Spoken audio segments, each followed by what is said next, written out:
Assalamu alaikum wa rahmatullahi wa barakatuh.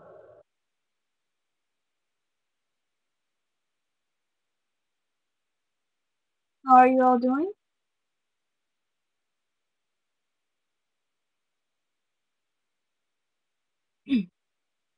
Alhamdulillah. Alhamdulillah, I'm doing well.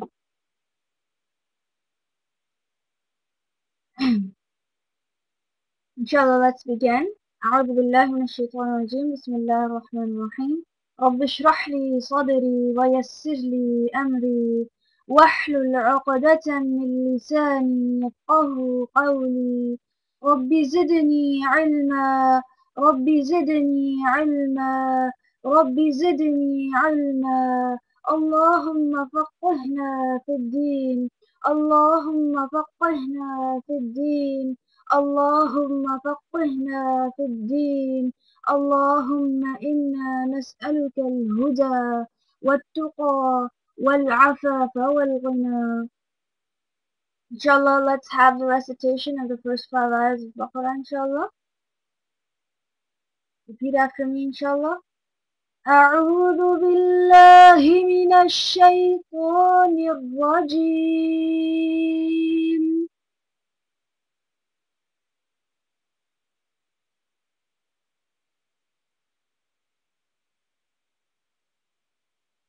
بسم الله الرحمن الرحيم.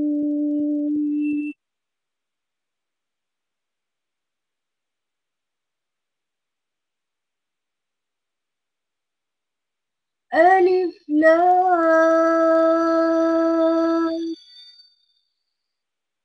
ميم.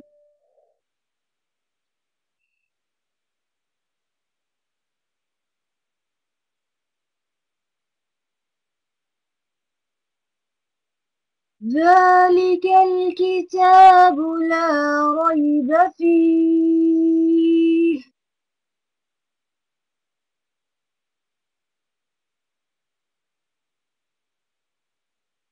هدى للمتقين.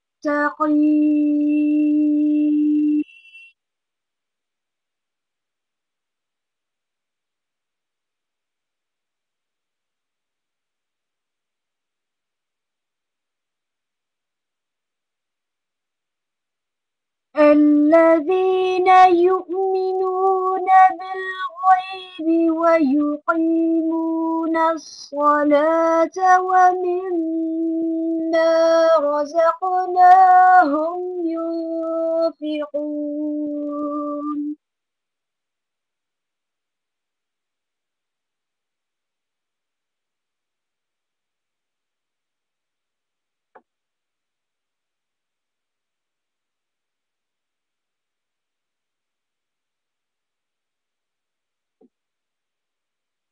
والذين يؤمنون بما أنزل إليك وما أنزل من قبلك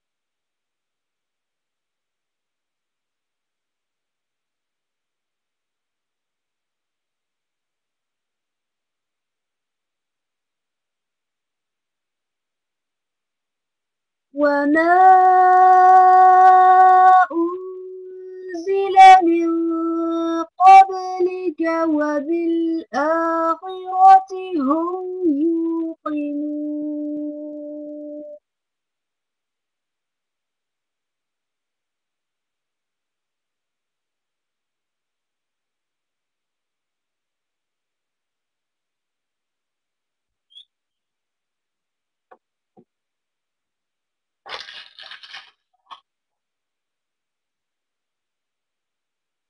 أولئك على هدى من ربهم وأولئك هم المفلحون.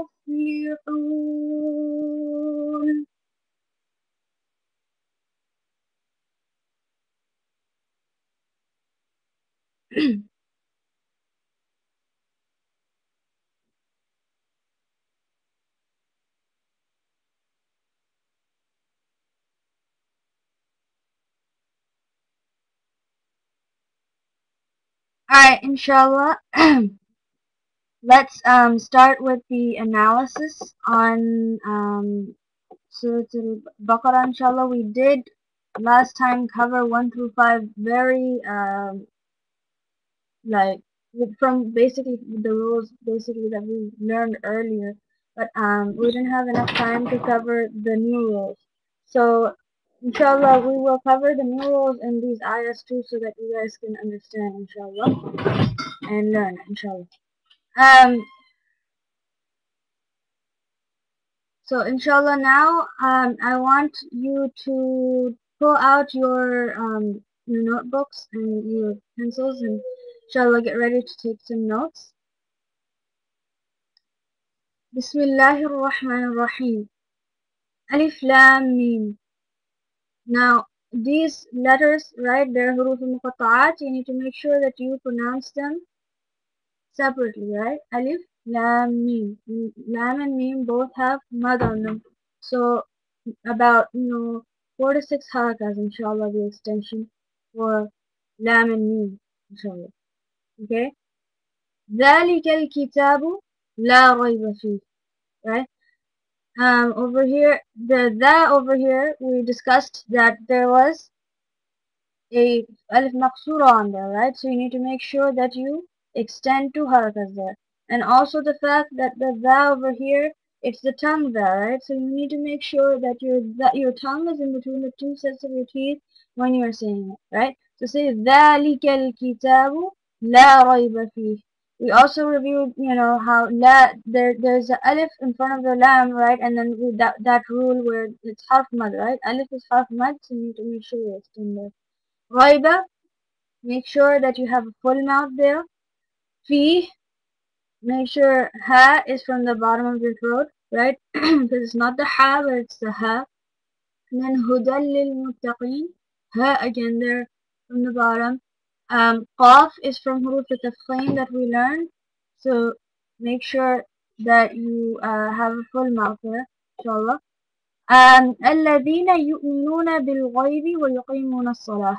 الذين over here we learned again that it's the tongue the, right? You need to extend over here الذين, right? Because the ya has a sukuna, you need to extend there الذين. يؤمنون, Hamza was from the bottom of your throat, so you need to make sure that you have that little jerky sound when you say it. Remember we studied that last time? Make sure you have that jerky sound, right? يؤمنون, inshallah. Inshallah. So now, inshallah, then bil ghaibi over here, gha over here, make sure that you have full mouth on the gha.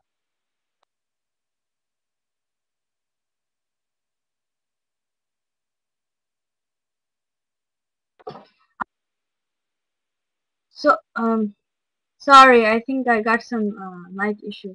Alright, so, okay, bil ghaibi over here, gha over here is from the huruf al-tafkhim, so you need to make sure that you have full mouth there. Ghaibi, make sure that you have the lean there, right? Because ra has a fatha on it and ya sukun. And how do we know that we are doing lean on ghaibi? We need to make sure that we smile, right? Whenever we have a ya sukun, we smile. So say bil ghaibi, bil ghaibi. Make sure you smile there. وَيُقِيمُونَ الصَّلَاةِ. Again, qaf is from huruf al-tafkhim, so you need to make sure that you have full mouth there, right? Salah, sad is full mouth. وَمِمَّا رَزَقْنَاهُمْ يُنْفِقُونَ. Now, mimma over here, you need to make sure you extend because of the speed over there. Mimma, and then alif, there's half mud, so you need to extend there too.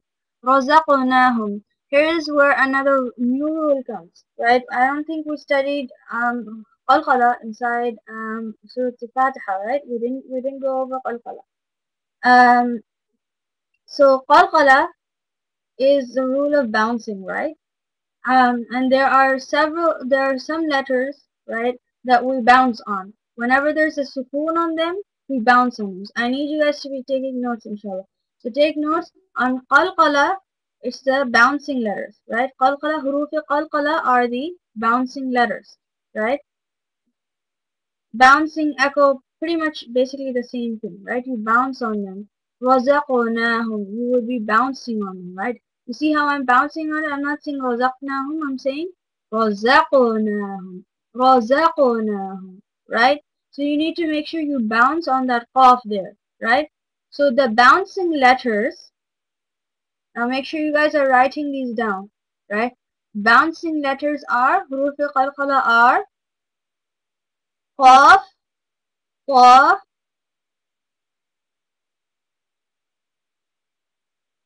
ba, jim,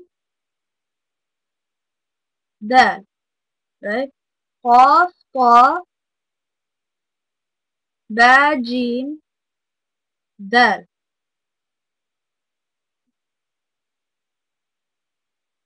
Yes, you can do Qutub al-Jad. That's a abbreviation, a short abbreviation for huruf qalqala, which will help you. You know, just like how remember in huruf al-tafkhim we have khussa, dagh, and qiz, right? Over here in huruf qalqala, a short abbreviation for the huruf qalqala, or the letters, the bouncing letters, is qutub al-jad. You can say qutub al-jad, which is a short abbreviation, and it will help you inshallah to memorize it, so you could, like, you say that if you have that word in your mind, then you can, think all of the letters that make up that word, right? Make up that abbreviation, and then inshallah it will be easier for you to remember, right? Qutub al-jad, inshallah. Qaf, ta, ba, jim, dal, right? These are the letters that you need to bounce on. So you need to make sure that you say رَزَقْنَاهُمْ رَزَقْنَاهُمْ. How do you spell it? It's going to be the same, right? The letters that I told you, Qaf, Ta, Ba, Jim, Dal. I'm going to spell it with those letters, right? Inshallah. So make sure that you bounce whenever you hear these letters with a sukoon on them. Whenever they have a sukoon on them, you need to make sure you bounce on them, inshallah. رَزَقْنَاهُمْ, bounce on the Qaf. Qaf is also from huruf al-tafkhim, right? Remember, Sadaq and Qiz, right? So you need to make sure that not only do you bounce on that Qaf, you also make sure that it's full mouth, right? Make sure it's full mouth and you bounce on it both, inshallah. رَزَقْنَاهُمْ. The zai over here is also, what type of zai is this? Is it the buzzing bee zai or is it the tongue zai? It's the buzzing bee zai, right? The z, not the, but the z, the z, like the buzzing bee, right? So you need to say رَزَقْنَاهُمْ رَزَقْنَاهُمْ, not with the tongue in between the two sets of your teeth, inshallah. Noon has a alif maqsoor on it. How many harakas does that mean we need to extend it? 2 harakas, yes. Very good job, inshallah. Make sure that you extend it 2 harakas when you're saying it. رَزَقْنَاهُمْ يُنْفِقُونَ. Now over here on يُنْفِقُونَ, you need to make sure, what rule are we doing here?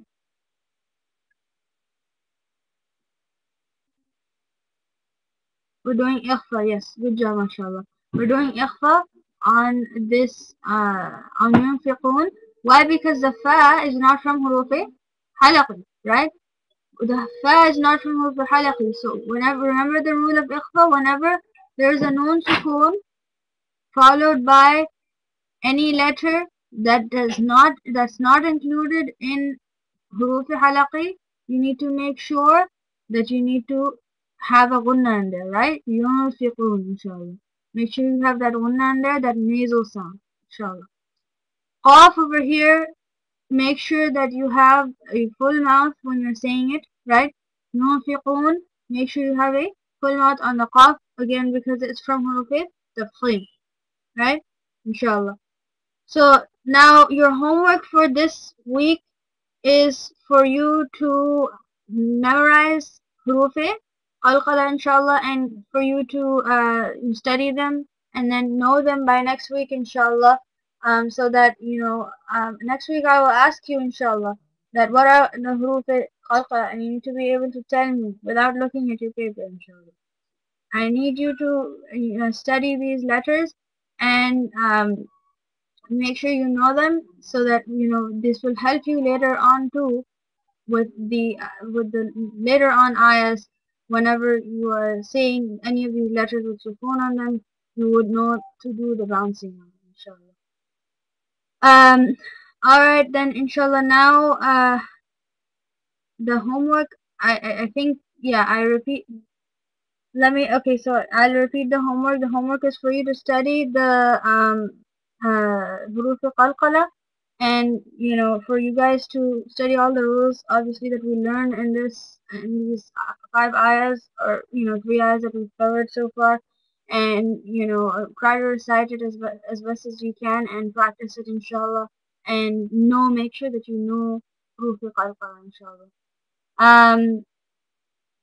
Now, inshallah, let's end here for today or this week, inshallah.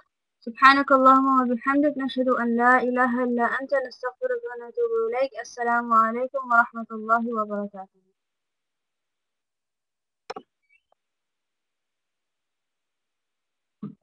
Assalamu alaikum wa rahmatullahi wa barakatuhu. How is everyone doing? Alhamdulillah, Alhamdulillah. Yes, Alhamdulillah, I am doing fine. Alhamdulillah. Jazakallahu khairan for asking. Alright, inshallah, let's start our tafsir.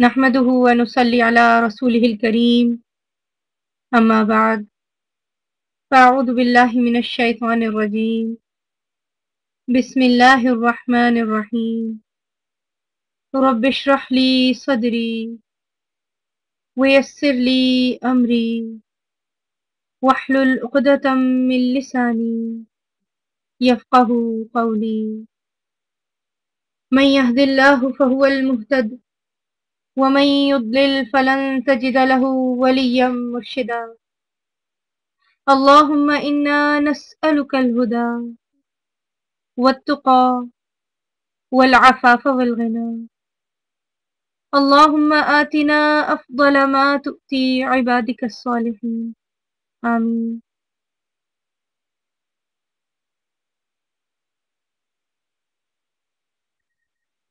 So as we were learning in Surah Al-Baqarah regarding the book that Allah subhanahu wa ta'ala has sent us, we learned that this book, the Quran, is a book that has no doubt in it. There is nothing in this book that will make us restless, that will make us unpeaceful. Why? Because there's nothing wrong in this book. There is no writer in this world can ever say that whatever book that he has written has no doubt in it, there is no mistake in it, there's nothing wrong in it, there's nothing but haqq in it. Why? Because a person says, okay, I'm a human being, there can be things go wrong. But since this book is not from human being, this book is from who? From who? From Allah subhanahu wa ta'ala. Right? Good job. Yes. It's from Allah subhanahu wa ta'ala. He's the creator. And He is sending this book. And Allah never makes any mistake. So Allah is telling us that when you open this book, when you ask for guidance, then go to this book with total confidence that there is nothing wrong in this book. And this book is completely true. Whatever it is in there, whatever is in there is good, is true, it's haqq. So go and completely trust whatever this book tells you, apply it in your life. And it will guide who? As we ask for the guidance, it will guide who? The muttaqeen. Who will it guide? Who would it guide? The muttaqeen. The people? Yes, very good. The God conscious people, the Allah conscious people, the people who safeguard. And we learned the tafsir of the taqwa. And as we were learning, what is the root word of taqwa? Wow of Yeah. And wiqaya is actually like, you know, to take protection. Wiqaya, wow, qaf, ya is the root word of the taqwa. And it is what? It's taking protection to save someone, to save yourself from, by taking protection, like for example a shield. So what is taqwa? Is actually taking protection from the anger of Allah subhanahu wa ta'ala, from doing anything that makes Allah subhanahu wa ta'ala angry. So what is it? What does a muttaqi do? How he takes this?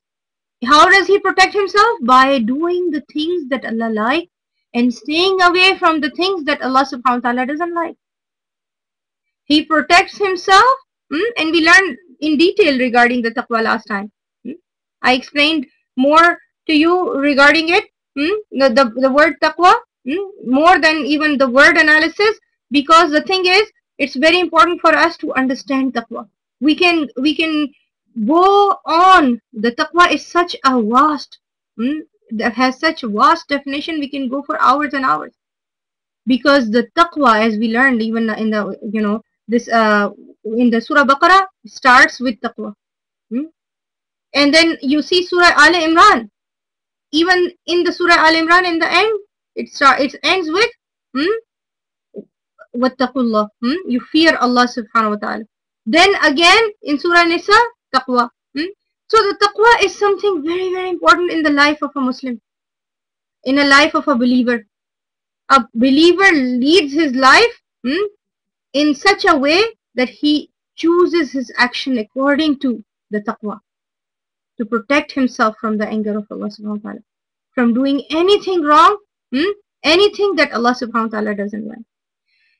Now these muttaqeen has certain characteristics. In this ayah, in the next ayah that we are about to learn, Allah subhanahu wa ta'ala is telling us that these, what do these muttaqeen, these people, who Allah conscious people, the people who adopt taqwa, what do they do? Alladina yu'minuna. Those who yu'minuna, they believe. Now they believe. Yu'minuna comes from which root word? Hamza, Mim, Noon. And as you might know the word Iman, right? It's also from that, the same root word, Iman. So they believe. And what is believing? To completely trust in something, to put your trust in something completely. It's like, you know, like accepting something with complete certainty, to believe in something with complete confidence, with total confidence, to you know, to accept something with total confidence. So they believe. Who believe? These muttaqeen. What do? They believe. What do they believe? Bil ghaib. Bil ghaib. With the ghaib. What is the root word? The root word of ghaib? Ghain, ya, ba. The ghaib, the unseen. So they believe. They accept with confidence, with certainty. What? In the ghaib. And ghaib is unseen. Basically, what is unseen? Something that you cannot, you cannot, you know, you know, see or hear. Something you can sense with your 5 senses. That you cannot see. Some things like unseen. You can literally with that you can feel it, right? You have not felt it. You did not. You have not seen it. You did not touch it. You can't hear it. So believing in unseen, that's iman. And what is it? What is believing in with ghaib is like believing in attributes of Allah subhanahu wa ta'ala.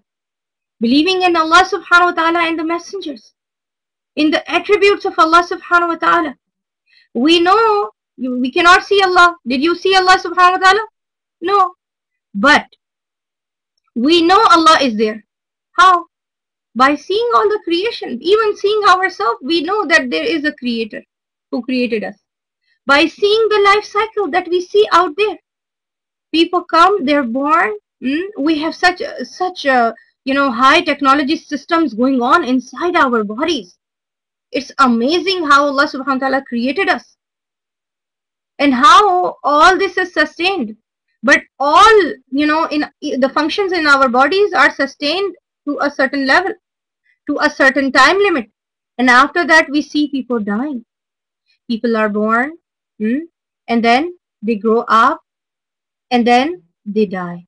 And the same way we see things around us, in the skies, in the heavens, and the earth.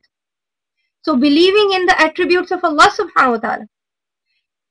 Did we see the messengers? No. But we believe that the messengers were there. Right? Did we see the Jahannam, the hellfire yet from our eyes? No. Right? But do we believe in it? Yes, we believe in it, that there is a hellfire. Right? Have we seen Jannah right now from our eyes? No. But we believe that there is a Jannah. And there are signs of, all the signs that are around us. Accepting and realizing through them and believing in ghaib. The books that were before. So believing in all this is unseen. So those people, the muttaqeen, what do? They believe in unseen. So the person who is a muttaqi person, the first action in the iman. Now iman, if you come to iman, what is iman again? One is accepting it from your tongue. The first stage is accepting from your tongue. That yes, what's the difference in the mu'min and a kafir, in the person who believe and then the person who is a kafir? First you accept from your tongue, then accepting from your tongue, and then not just that, accepting it from your heart. That's the second thing, accepting it from your heart. And then the third thing is doing it in your actions, proving it with your actions. So the muttaqi person doesn't just fear Allah in his heart, doesn't just say from first, number one, doesn't just say from his tongue that he believes. He says it from the tongue, then he has the fear in his heart. But does the muttaqi person only has the fear in his heart? No, that's not enough. He proves from his actions that he believes and he fears Allah subhanahu wa ta'ala. He proves from his action, he takes certain actions to protect himself from the anger of Allah subhanahu wa ta'ala, from the punishment of Allah subhanahu wa ta'ala. So basically what he does from his actions is, he does all those things to protect himself from Jahannam, to protect himself from the punishment of Allah subhanahu wa ta'ala, and he stays away from them. And then he also try to do his best for what? To do all the good things, to get all the good things from Allah, to make Allah subhanahu wa ta'ala happy. Why? Because he believes in ghaib. He knows there is a Jahannam. He knows there is a day of judgment coming. Did all of the people, have you seen day of judgment? No, we have not seen the day of judgment, right? But do we believe in day of judgment, that it is coming?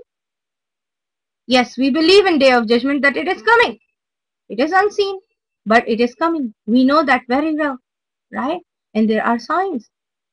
So the thing is, this person, he believes in ghaib.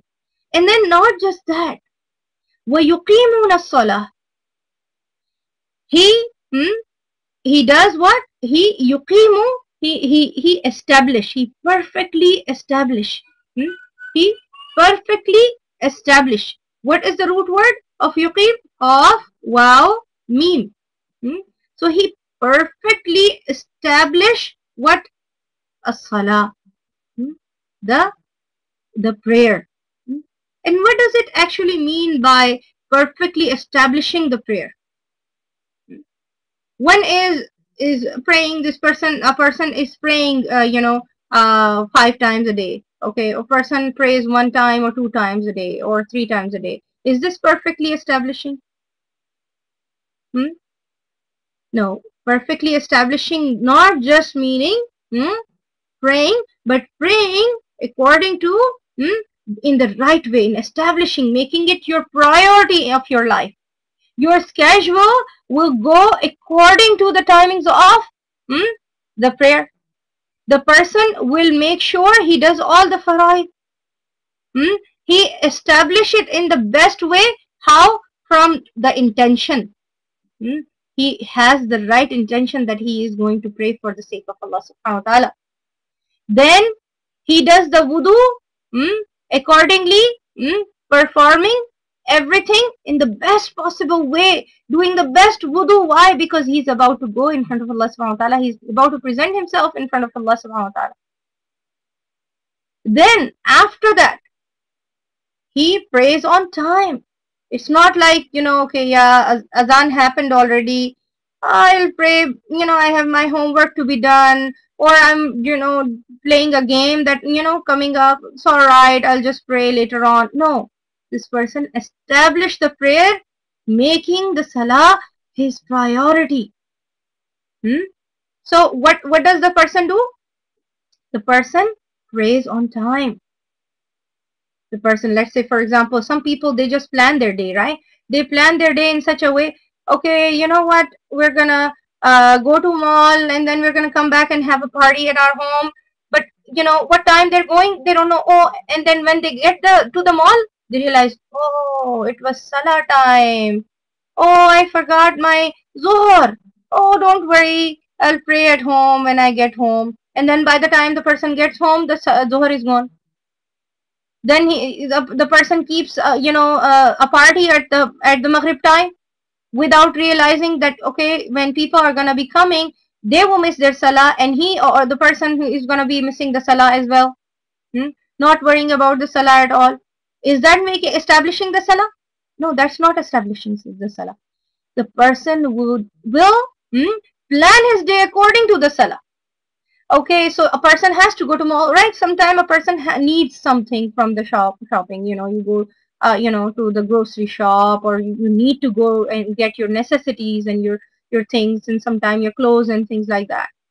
So what does a person do? Is that person who prays his fajr and decide, okay, these are the timings of salah, and I need to make sure that I go and come back within the time period, so I don't miss my salah, and I don't even miss the first timing of the salah. I don't want to make my salah late.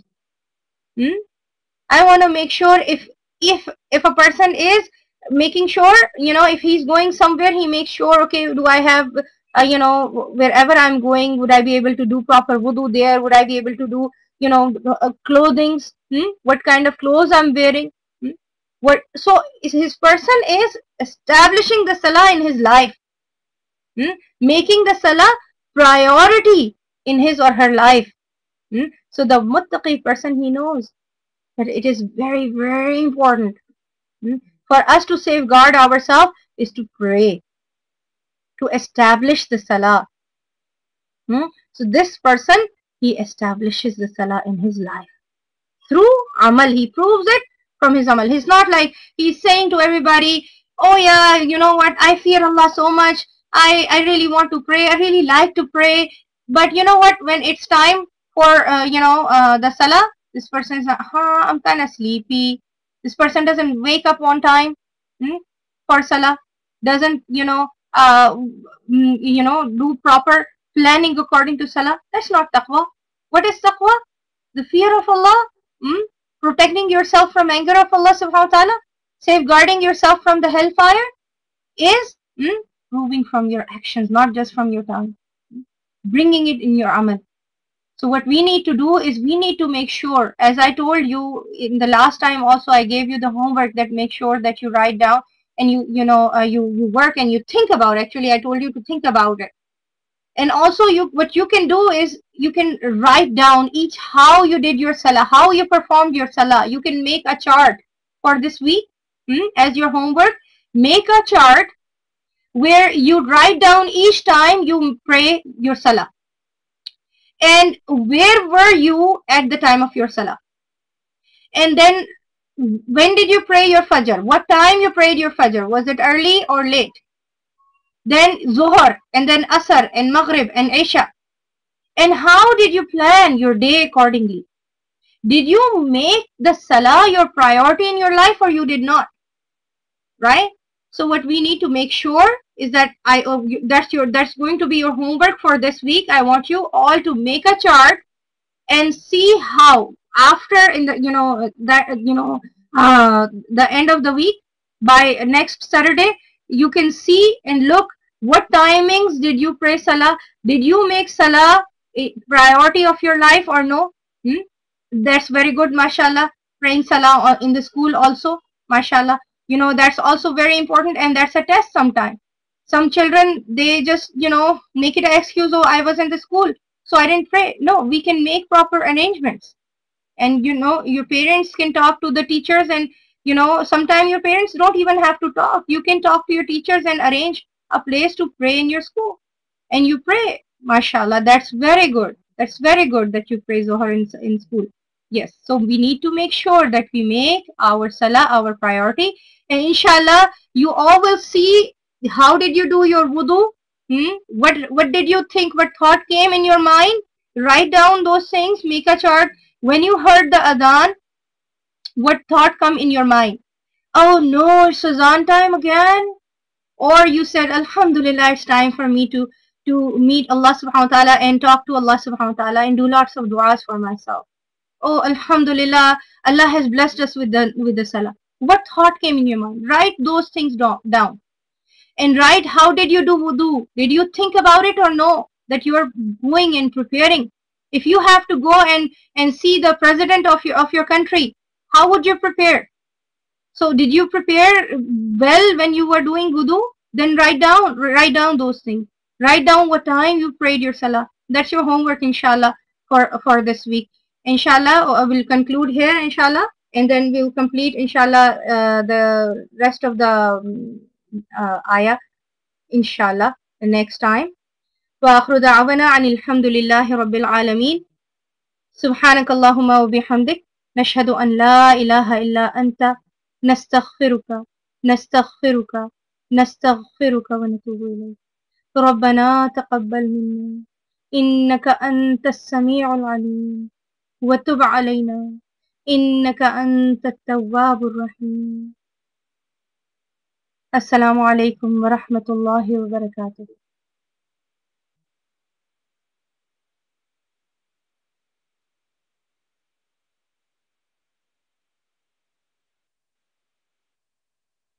Walaikum salam wa rahmatullahi wa barakatuh. Okay, how are all of you?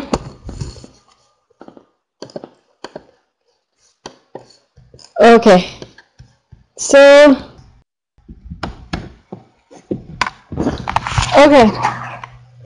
inshallah what we're going to do today, if you all have your Arabic books out, and also make sure you take out a pen and paper, or take out a pencil and some paper to write with. Because inshallah today we're going to go over some notes.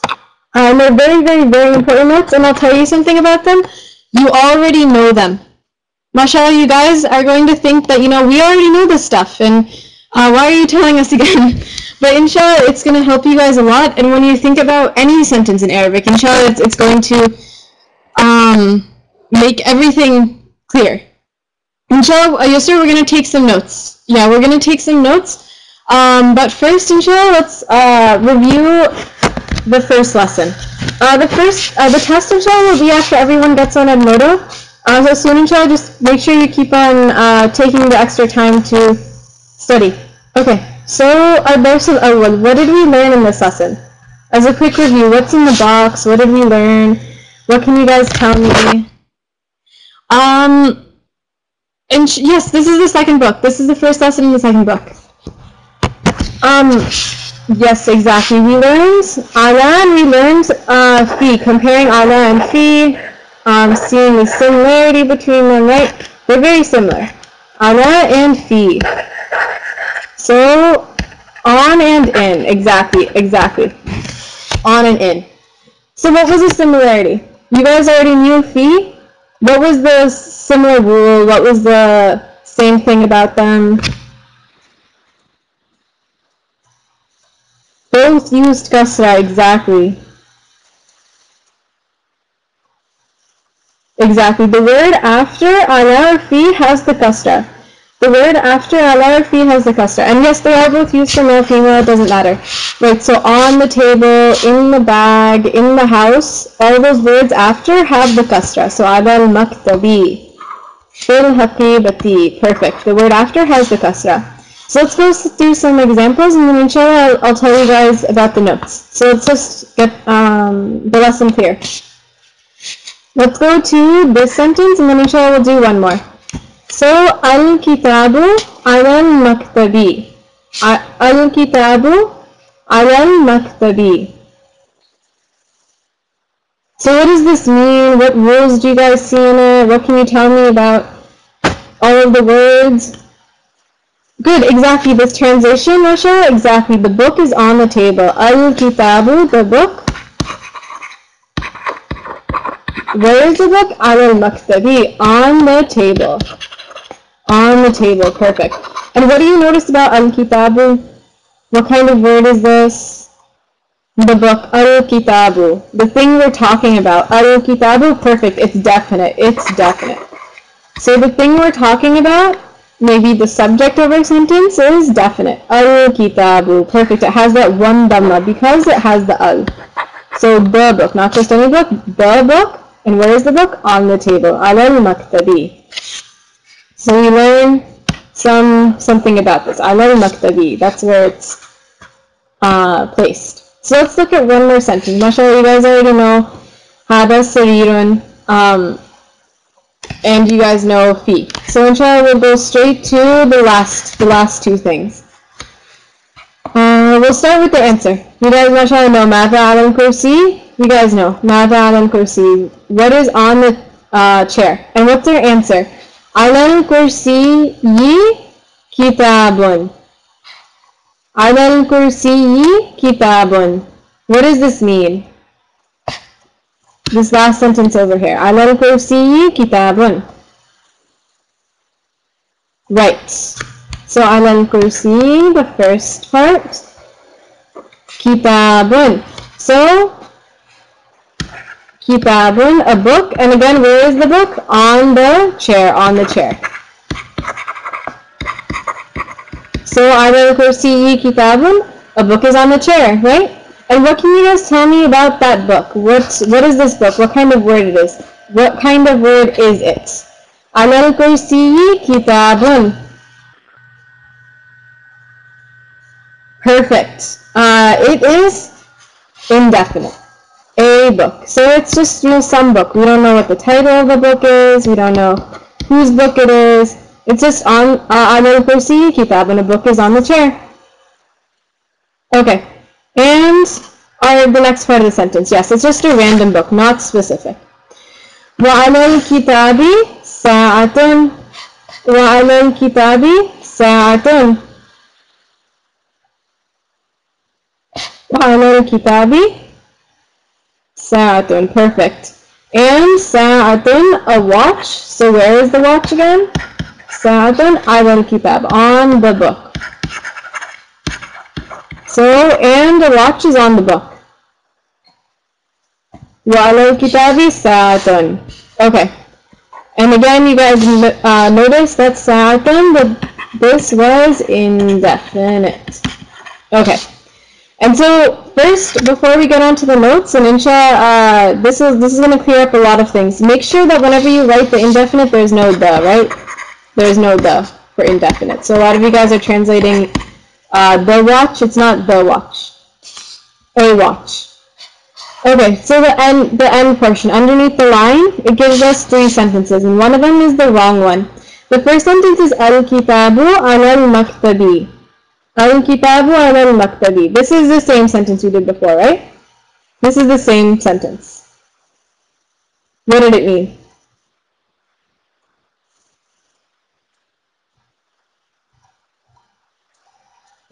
Yes, exactly. The book is on the desk. The book is on the desk. So it's a very specific book.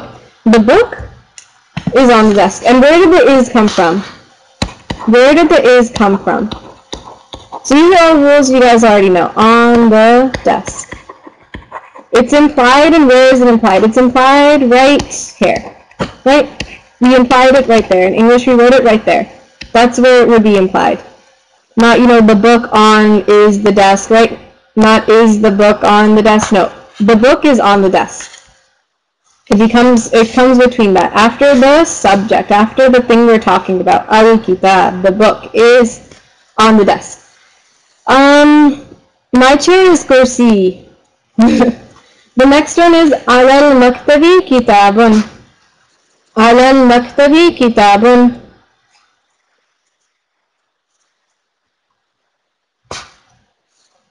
Right, and we had to switch the sentence around. This time it means almost the same thing, but we switched some things around. And what happened? A book. Now we're talking about a general book. Kitabun. We're talking about a general book. A book is on the desk. On the desk, right? It's a general sentence. Just any book. Indefinite. Any book that's on the desk. And the third one is wrong. The third one is Kitabun alal maktab. Kitabun alal maktab. Kitabun alal maktab. This one is wrong because, yes, Haris is right. This one is wrong because this. You can't have that indefinite word before. You can't have that indefinite word before. And the reason why I want to go over this thing right at the beginning is because our notes are going to talk about this. So if you guys have questions, why can't this happen? Why did you cross out the one that started with the indefinite? Inshallah, we're going to go over this right now. So this will be very, very, very clear. You need to start basically the rules, you need to start with the definite. So inshallah, we're going to go over this right now. So here's our notes. Here's our lesson 2, and it's not just our lesson 1 notes, it's for all of the things that we have been learning. From lesson 1 in the first book to now, all of these notes apply. So if you go to the first lesson in your book, the first lesson you ever did with me, you'll be able to see the same rules. So let's read the first one. A nominal sentence. Okay, first of all, give me a sentence in Arabic. Give me a sentence in Arabic, a very, very simple sentence. The first sentence you guys learned. Good, Hava Baytun. I think Hava Baytun was the first one you learned. So you guys came up with the sentence yourself. Hava Baytun.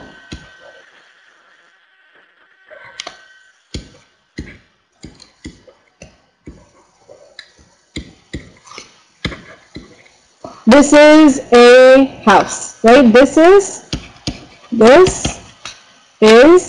a house. So you guys know this like the back of your hand, right? A nominal sentence. This is a nominal sentence. Everything you guys have been doing so far is a nominal sentence. Can you guys guess what a nominal sentence is? Maybe you've heard the term in English class, or maybe you can take a guess what it is. Basically, it's a sentence that has nouns in it. It's a sentence that has nouns in it. And in Arabic, there's, a nominal sentence, and there's different kinds of sentence. There's a different kind of sentence. But we've been learning nominal sentence. Nouns is generally comprised of 2 components. So there's 2 parts of the sentence. And we can already see in the basic sentence we learned, Hada Baytun, there's 2 words. So maybe, these match up. There's 2 components. Number 1 component, the subject. There's the first thing, called the subject of a sentence. There's a subject. So there's something we're talking about. And you guys know this maybe from English sentences. The subject of a sentence in Arabic is called the mubtada. It's called the mubtada. So this is the thing we're talking about. And then the second component. So component 1 is the subject, the mubtada. And component 2 is the predicate, or in Arabic called the khabar, called the news. So did you guys ever, a nominal just means noun. Nominal just means noun. So did you guys ever hear me talk about subject or news? I think you guys have heard me say that once or twice, right? You guys have heard me say, you know, this is the subject that we're talking about, and this is the news that we get to know about the subject. So inshallah, you guys already know this. You guys will be like, oh, this makes so much sense. So let's look at the sentence that you guys came up with. Hada baytun. Hada and baytun. Okay, so the first part of the sentence, hada, is the subject. So the thing we're pointing at, that, you know how whenever we say hada, it's a pointing word. The thing we're pointing at, and we can see in the next example as well, is the subject. So is this something that we're pointing at? Is the subject, and what do we come to know about the subject? What is our news about the subject? Hada baytun. This is a house. What is our news about that subject, this? What do we get to know? What's our purpose of the sentence? This, what it is, exactly, Yusuf. We get to know what it is. We get to know that it's a house, exactly. So this is a house. This is our news about the subject. This is our news. We get to know something about it. So we have a subject and we have a news. Simple, right? So there's two components. Hada is subject and baytun is news. And usually they come in this order. Usually. So let's look at the second example. And our is comes. Where does our is come? Where is that implied? Where is our is implied?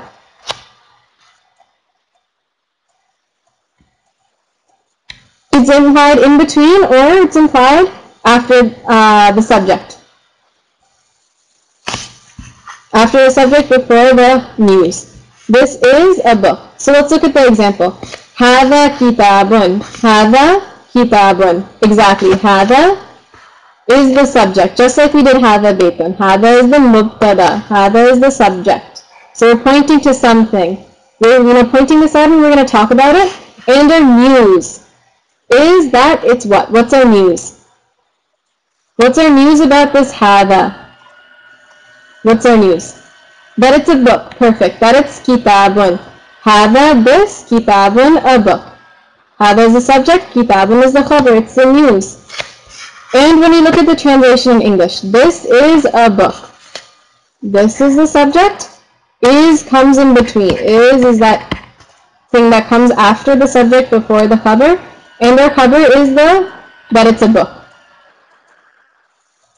It's implied in between the two.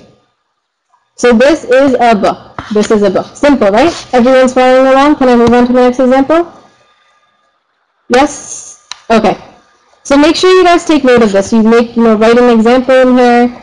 Write that this is the subject, this is the khabar. And inshallah, what I'll make you guys do is go through some sample sentences and you guys tell me which one is subject, which one is the news.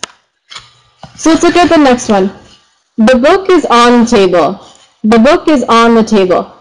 This is from our last lesson, our lesson 1. The book is on the table. In Arabic, how do we say that?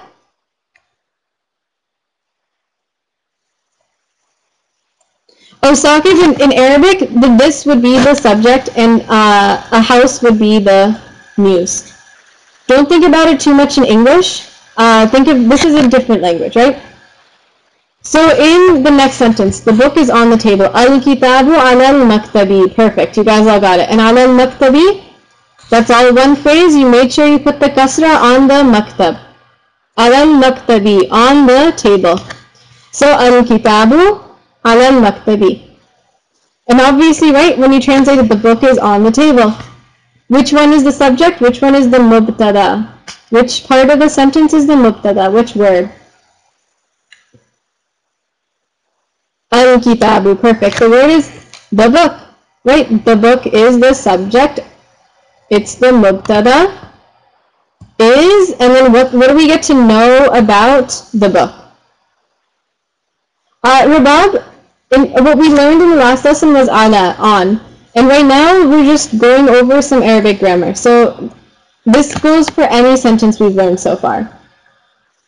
Yes, and our khabar, our news about the book, about the subject, is that it's on the table.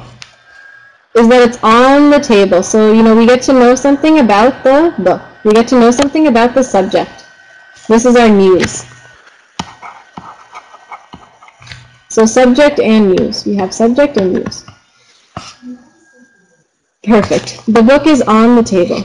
And there's some rules about this. Can the khabar come before the mubtada? Shifa, this is some rules about it. We're gonna inshallah learn, when that happens. Yes, khabar is the predicate. If you know what that means in English, khabar is the predicate. Okay, and here's some rules about the subject or mubtada. This is some rules about the subject. So what we had before, hada, what we had before, al-kitab. So in the above sentences we had this, hada, and we had al-kitab. These are the things that were being said. It comes before is, right? It comes before is. So it's called the subject or the mubtada. So in English, when we say something like, I am fine, or we say, the tree is nice,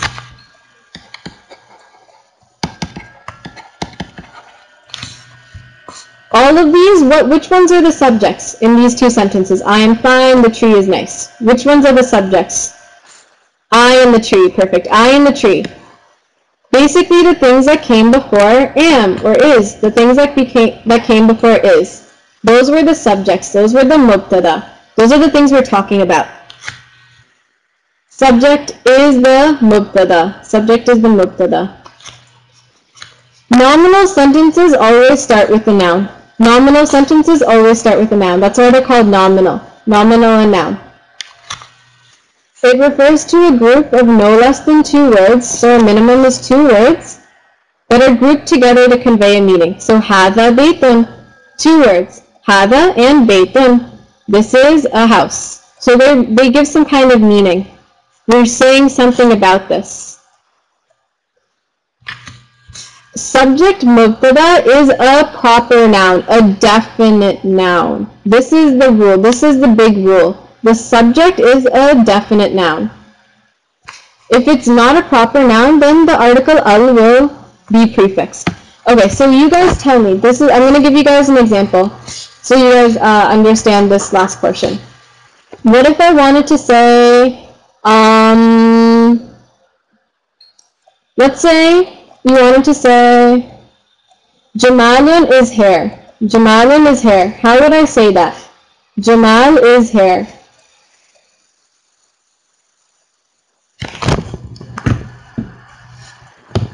This is from lots of lessons ago, right? So inshallah, remember from the first book. And inshallah, what you guys will figure out is that there's all of these rules go with all of the past things, right?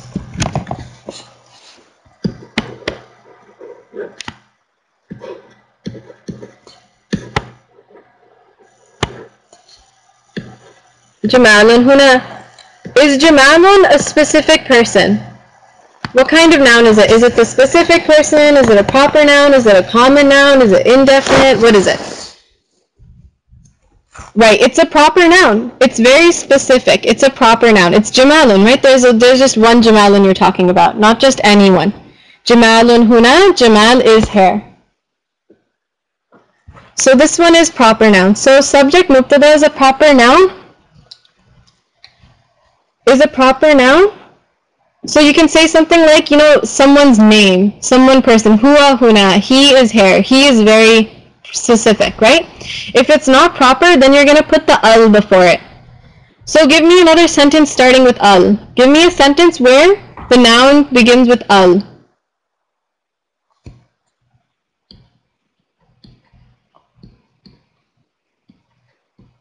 Good, we could talk about al-qalamu, that's good. We haven't used al-qalamu yet.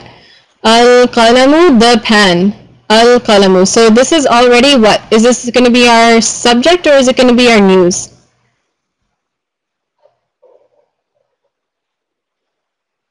It's going to be our subject, perfect. It's going to be the subject, kabirun. So it's our subject. Yes, it's a definite noun. It's going to be, right here we read the rule again, subject mubtada is a proper noun. It's a definite noun. If it's not proper, then you're going to put the al before it. So we always have to put this al before it if it's not already very specific, like Ramsha or Maryam or Junaid. Those are already proper nouns. So al-qalamu, subject, it's definite. Or it's a definite subject. You're talking about something very specific. And what's our news about this pen? Yes, Amal, exactly. The subject is going to come before is or am or are. And our news about this pen, this very specific pen, is that it's big. Perfect. You're giving some kind of description about it. You're giving the news about it. It's big. Generally, inshallah, we're going to learn some more rules about the news now. So do you guys understand what the mubtada is? Do you understand what the subject is? Any sentence you say, even in English, there's a subject, right? Otherwise, it's not a sentence. In Arabic, too, you have the subject. Right? You know, I am good. My name is this. Every sentence has a subject. So the subject is definite. Now we're going to learn about the news. We're going to learn about the khabar. And if you guys know what predicate is, predicate. But inshallah, just stick with news. News is easy to think about. What are we getting to know about this subject? The news is a common noun most of the time. The news is a common noun most of the time. So just like when I said, when you guys gave me the sentence, Al-qalamu kabirun, the pen is big, right? It's just big. Yeah, it's just a general common noun. It's big. If you said, you know, Jamalun is beautiful. Jamalun, Jamilun. Jamilun, it's general. It's just some news about it. It's big. It's beautiful. It's clean. Bayti nadhifun.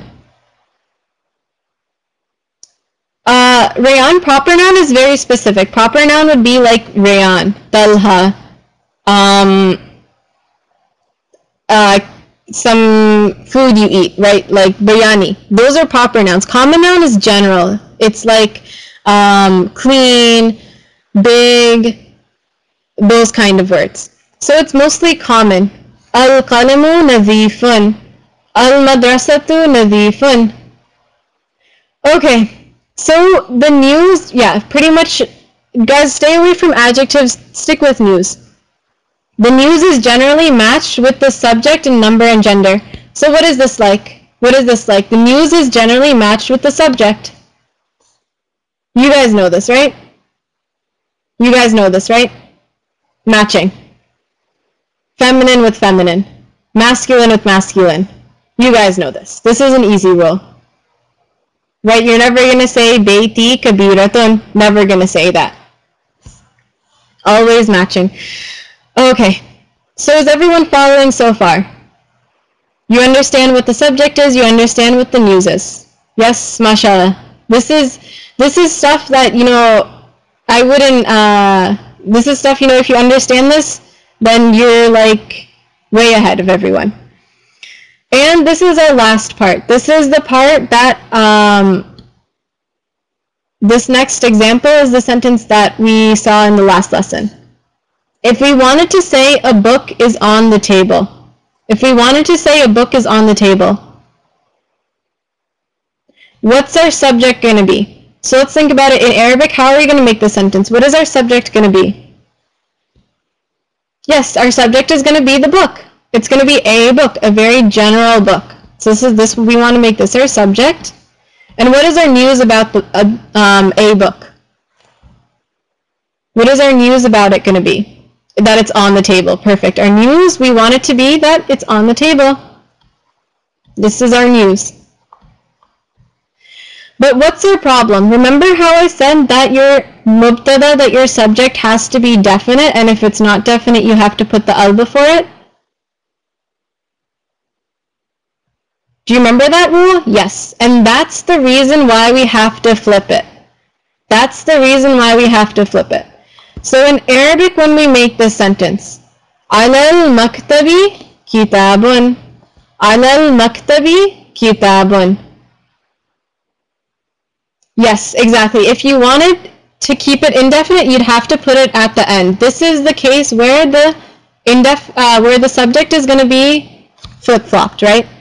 So you can't start it with an indefinite word. You can't start it with an indefinite word. Okay, Shazan, inshallah, we're going to focus on just noun sentences. So in Arabic, our sentence, what is it going to be? Alal maktabi kitabun. Alal maktabi kitabun. And you guys already got the fact that this is the subject and this is the khabar. Ala al-maktabi is the news and kitabun is our subject. Now, this is what I want to tell you. Do you remember how all the time you guys have been asking me, why do we need the kasra? If we say, fil bayti or ala al-maktabi, remember how you guys would ask me, why does it need the kasra? Right? You guys used to ask me this all the time. And I would say you want to keep it together. This is why you want to keep it together. Because this is all one thing. This is the news. So ala al-maktabi is the news. These are connected. This is the whole news. Ala al-maktabi. This is the whole news. Kitabun is our mubtada. So ala al-maktabi kitabun. Okay, any questions so far? Any questions so far? No, Amal? Detached would be like huwa, hiya. Okay, good. Everyone's following so far? Subject, news, everything like that? Okay. So let's read some rules about this. The news can never be the subject. The news is always the news. The subject is always the subject. Okay? That's clear. Even though the sentence may begin with it. So when we look at our Arabic sentence here, ala al-maktabi kitabun. Ala al-maktabi kitabun. A book is still our subject, right? A book is still our subject. Ala al-maktabi is still our news. Even though the sentence could begin with the news, this is still our news. This is still our news. Does everyone understand?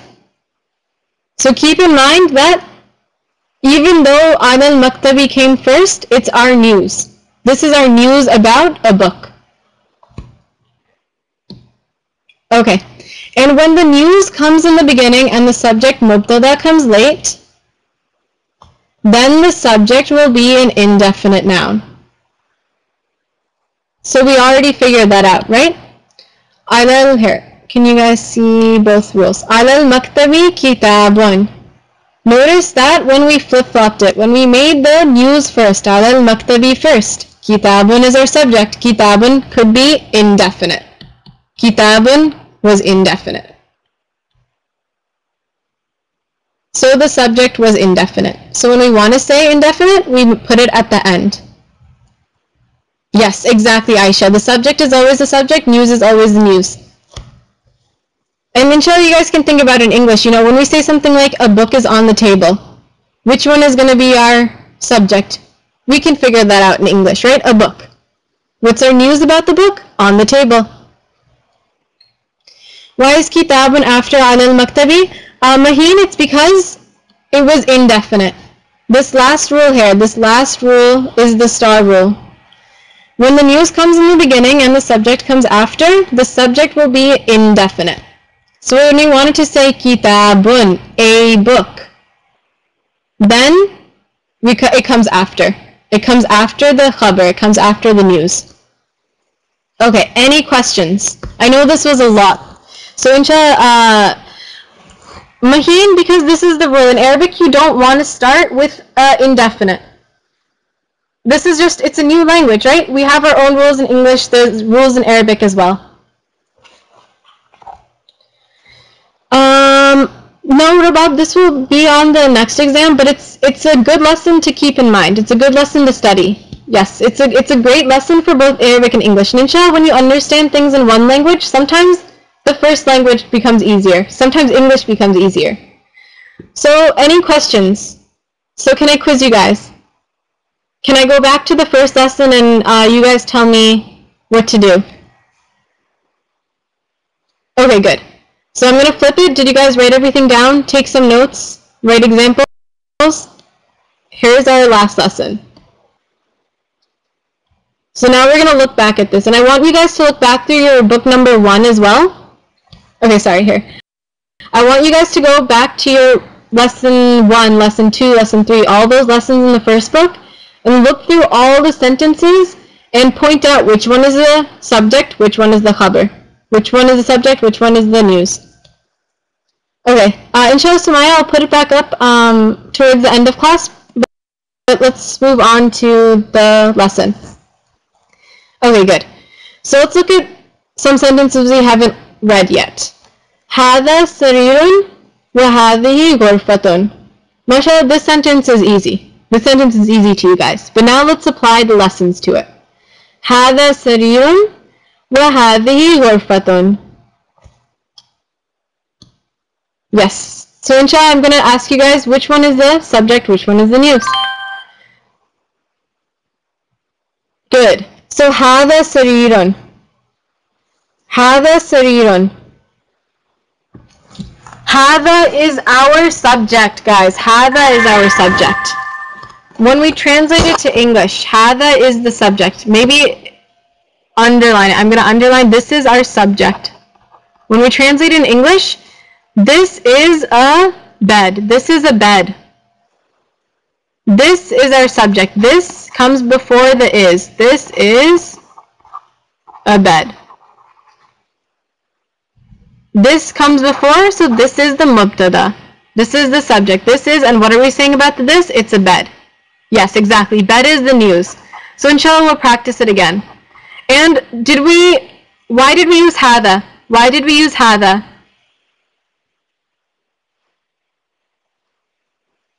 Because sarirun is male. Perfect.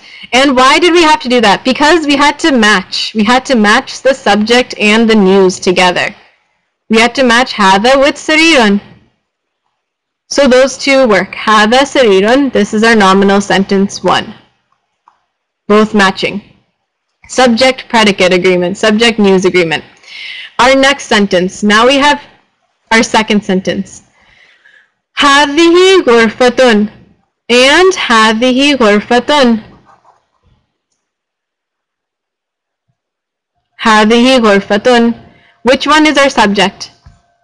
Yes, Kinza, all of these are going to be nominal. Nominal sentence is just a noun. It's a sentence with nouns. It starts with nouns. So it's minimal of 2 parts. First part is the subject. Second part is the news. Good. هذه is the subject. This. And what are we trying to say about this? What are we saying about this? What's our news? Our news is ghurfatun. Perfect. Our news is that it's a bed. So the sentence is a compound sentence. Perfect, Rabab. That's exactly what it is.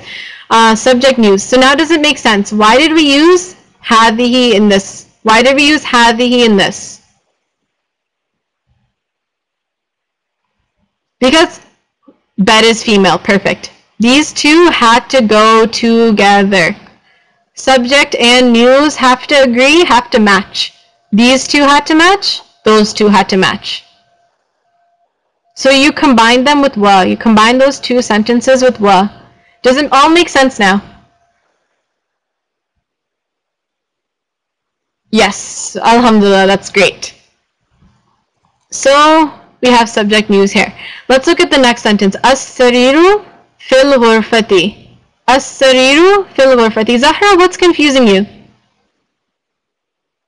As-sariru fil ghurfati. Zahra, if you have any questions, just ask. If you say something is, some part of what we're saying is confusing, tell me which part. The news. Okay. The news is what we're trying to say about the subject. The news is, you know,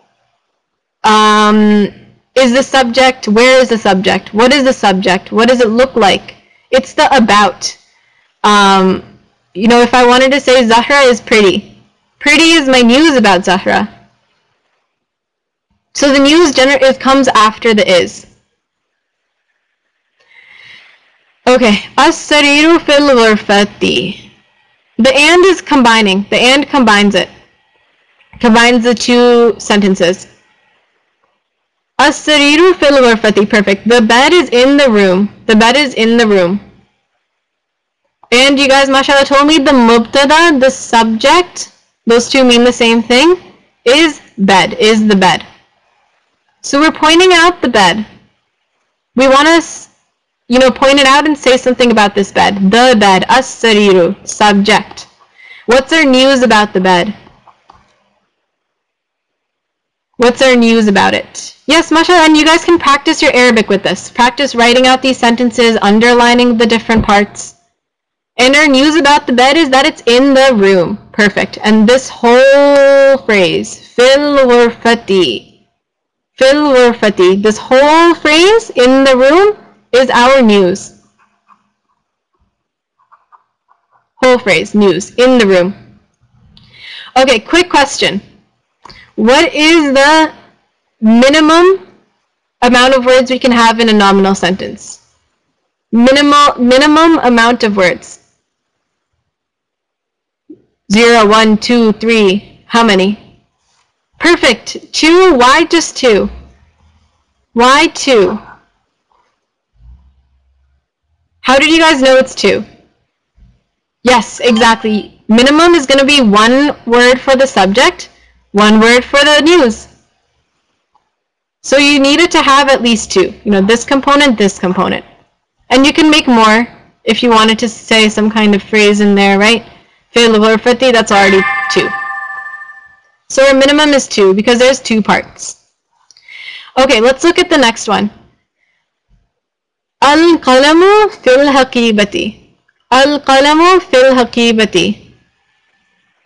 Yes. Mashallah, this is, you guys are getting this really fast. Al-qalamu fil haqibati. Perfect. The pen is in the bag. So we're talking about the pen. We're talking about the pen. That's our subject. And what are we trying to say about the pen? That it's, yes, in the bag. Fil haqibati. Make sure that when you write the news, you put this whole phrase in here. In the bag. In the bag is our news. Fil haqibati. Al-qalamu fil haqibati, the pen is in the book. And those two match. Those two go together. Or hadha al-hadi, yes, Amal, yeah. When you said, you know, hadha baytun, hadha kitabun, hadihi, whatever, yes, those are our subjects. We're pointing to something and we're saying something about that. And yes, it's usually at the beginning. Wal haqibatu ala al-maktabi. Wal haqibatu ala al-maktabi.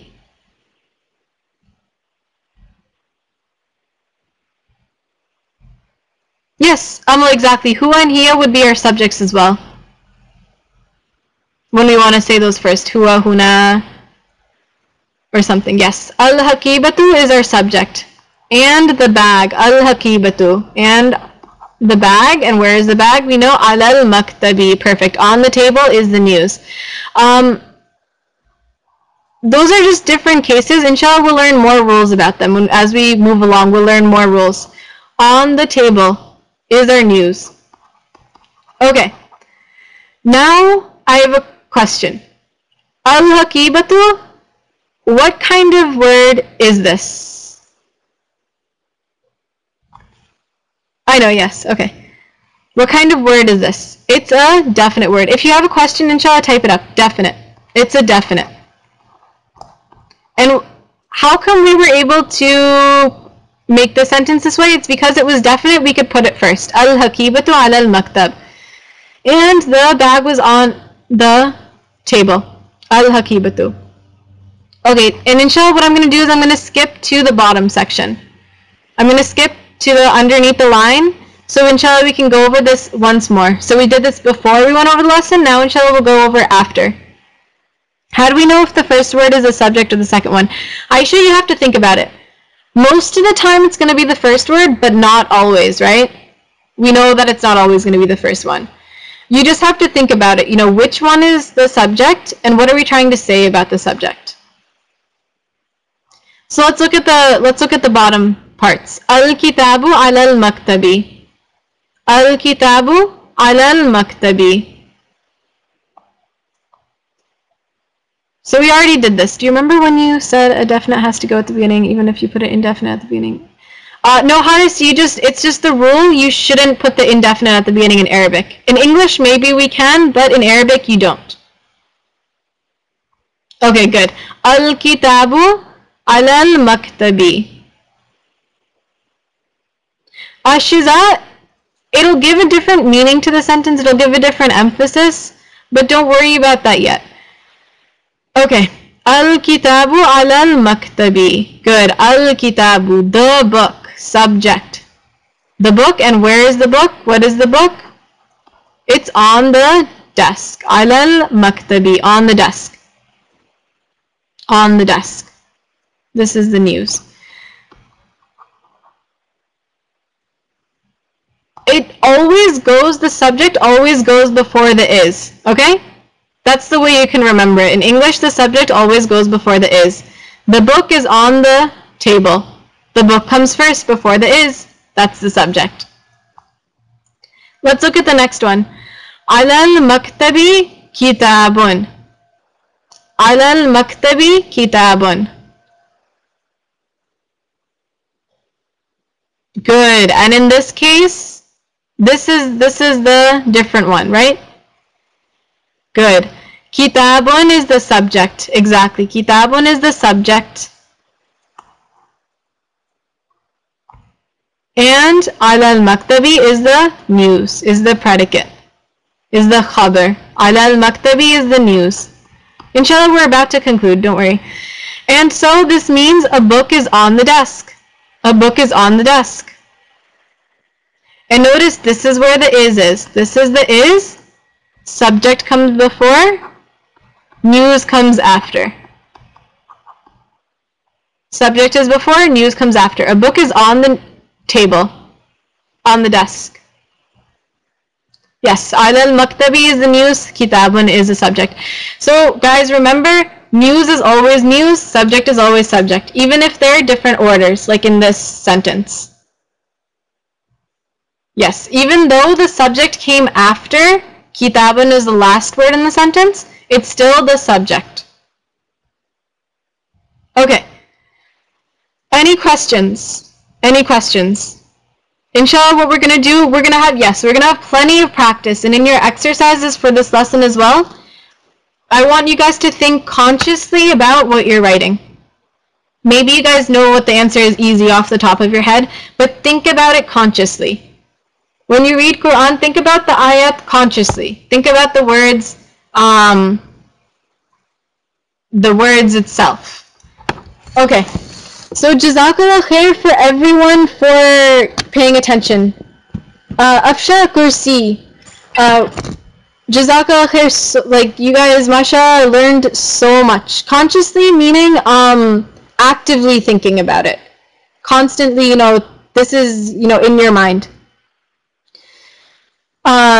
This lesson, mashallah, was a big lesson, right? We all know this was a big lesson, but I think you guys are all capable, inshallah, of studying this and learning it well.